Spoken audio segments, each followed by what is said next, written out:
शांताकारं भुजंगशयनं पद्मनाभं सुरेशं विश्वाधारं गगनसदृशं मेघवर्णं शुभांगं लक्ष्मीकान्तं कमलनयनं योगिभिर्ध्यानगम्यं वंदे विष्णु भवभयहरं सर्वलोकैकनाथं। मंगलम भगवान विष्णु मंगलम गरुड़ध्वज मंगलम पुंडरीकाक्ष मंगलाय तनोहरि। ओम नमो भगवते वासुदेवाय। आज का दिन आप सभी के लिए मंगलमय हो।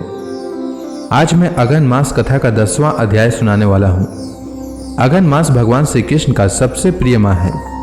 इस माह में भगवान श्री कृष्ण ने अर्जुन को गीता का ज्ञान दिया था। यही कारण है कि इस माह में भगवान कृष्ण की कथाओं का श्रवण अवश्य करना चाहिए। इससे घर में सुख समृद्धि आती है, साथ ही सभी संकटों का नाश होता है। तो आइए सुनते हैं मार्गशीर्ष मास की कथा का 10वां अध्याय।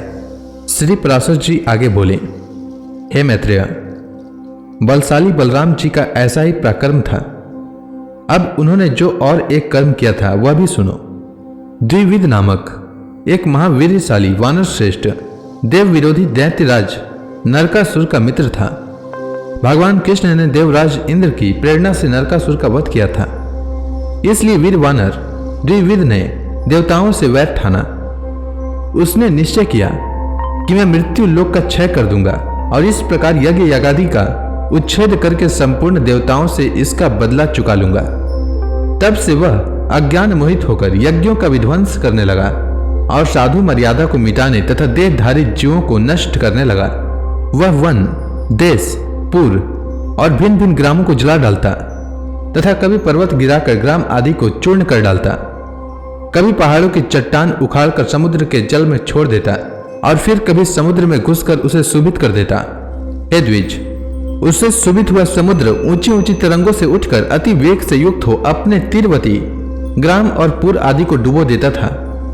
वह काम रूपी वानर महान रूप धारण कर लौटने लगता था और संपूर्ण खेतों को कुचल डालता था। हे द्विज, उस दुरात्मा ने इस संपूर्ण जगत को स्वाध्याय और वष्टकार से शून्य कर दिया था, जिससे यह अत्यंत दुखमय हो गया। एक दिन श्री बलभद्र जी रेवतोद्यान में मद्यपान कर रहे थे।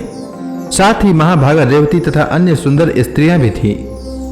उस समय यदुश्रेष्ठ श्री बलराम जी मंद्राचल पर्वत पर कुबेर के समान रमण कर रहे थे। इसी समय वहां द्विविद नामक वानर आया और श्री हलधर के हल और मुसल लेकर उनके सामने ही उनकी नकल करने लगा। वह दुरात्मा वानर उन स्त्रियों की ओर देख देख कर हंसने लगा और उसने मदिरा से भरे हुए घड़े फोड़कर फेंक दिए। तब श्री हलधर ने क्रुद्ध होकर उसे धमकाया, तथापि वह उनकी अवज्ञा करके किलकारी मारने लगा। तदंतर श्री बलराम जी मुस्कुराकर क्रोध से अपना मुसल उठा लिया तथा उस वानर ने भी एक भारी चट्टान ले ली और उसे बलराम जी की ओर फेंकी। किंतु यदुवीर बलराम जी ने मुसल से उसके हजारों टुकड़े कर दिए, जिससे वह पृथ्वी पर गिर पड़ी। तब उस वानर ने बलराम जी के मुसल का वार बचाकर रोषपूर्वक अत्यंत वेग से उनकी छाती में घुसा मारा। तत्पश्चात बलभद्र जी भी क्रुद्ध होकर द्विविद के सिर में घुसा मारा, जिससे वह रुधिर वमन करता हुआ निर्जीव होकर पृथ्वी पर गिर पड़ा। हे मैत्रेय, उसके गिरते समय उसके शरीर का आघात पाकर इंद्र वज्र से विदीर्ण होने के समान उस पर्वत के शिखर के सैकड़ों टुकड़े हो गए। उस समय देवता लोग बलराम जी के ऊपर फूल बरसाने लगे और वहां आकर आपने यह बड़ा अच्छा कार्य किया ऐसा कहकर उनकी प्रशंसा करने लगे। वे कहने लगे, हे वीर, दैत्य पक्ष के उपकारक इस दुष्ट वानर ने संसार को बड़ा कष्ट दे रखा था।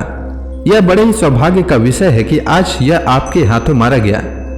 ऐसा कहकर देवगण अत्यंत हर्षपूर्वक स्वर्गलोक को चले आए। श्री पराशर जी आगे बोले, शेषावतार धरणीधर धीमान बलभद्र जी के ऐसे ही अनेकों कर्म हैं जिनका कोई तुलना नहीं किया जा सकता। श्री पराशर जी आगे बोले, हे मैत्रेय, इसी प्रकार संसार के उपकार के लिए बलभद्र जी के सहित श्री कृष्ण चंद्र ने दैत्यों और दुष्ट राजाओं का वध किया तथा अंत में अर्जुन के साथ मिलकर भगवान कृष्ण ने 18 अक्षौहिणी सेनाओं को मारकर पृथ्वी का भार उतारा। इस प्रकार संपूर्ण राजाओं को मारकर पृथ्वी का भार अवतरण किया और फिर ब्राह्मणों के शाप के मिष से अपने कुल का भी उपसंहार कर दिया। हे मुने, अंत में द्वारकापुरी को छोड़कर तथा अपने मानव शरीर को त्याग कर श्री कृष्ण चंद्र ने अपने अंश बलराम प्रद्युम्न आदि के सहित अपने विष्णुमय धाम में प्रवेश किया।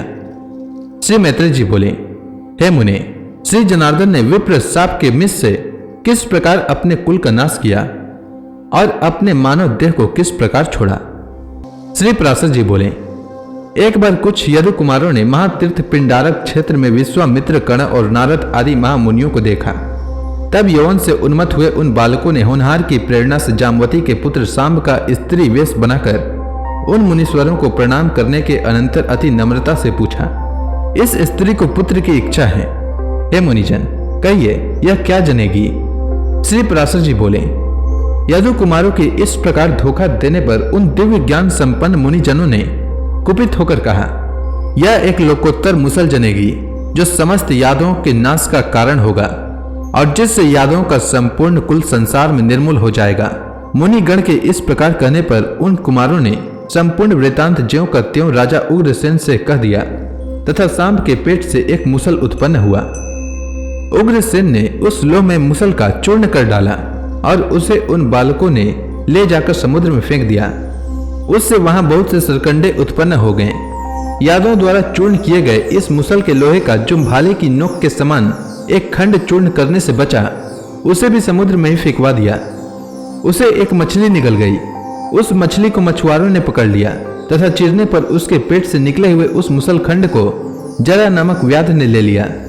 भगवान मधुसूदन इन समस्त बातों को यथावत जानते थे, तथापि उन्होंने विधाता की इच्छा को अन्यथा करना न चाहा।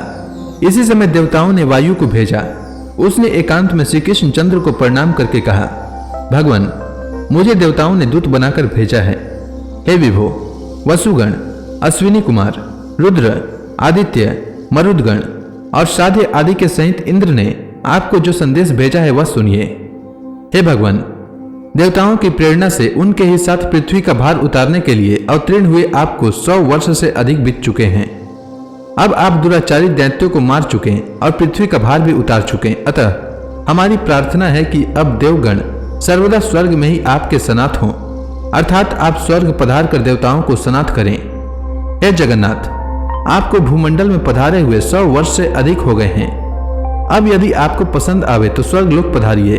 हे देव, देवगण का यह भी कथन है कि यदि आपको यहीं रहना अच्छा लगे तो रहें। सेवकों का तो यही धर्म है कि स्वामी को यथा समय कर्तव्य का निवेदन कर दें। श्री भगवान बोले, हे दूत, तुम जो कुछ कहते हो वह सब मैं जानता हूं, इसलिए अब मैंने यादवों के नाश का आरंभ कर ही दिया है।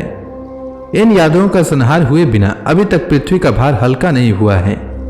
अतः अब 7 रात्रि के भीतर इनका संहार करके पृथ्वी का भार उतार कर मैं शीघ्र ही जैसा तुम कहते हो वही करूंगा।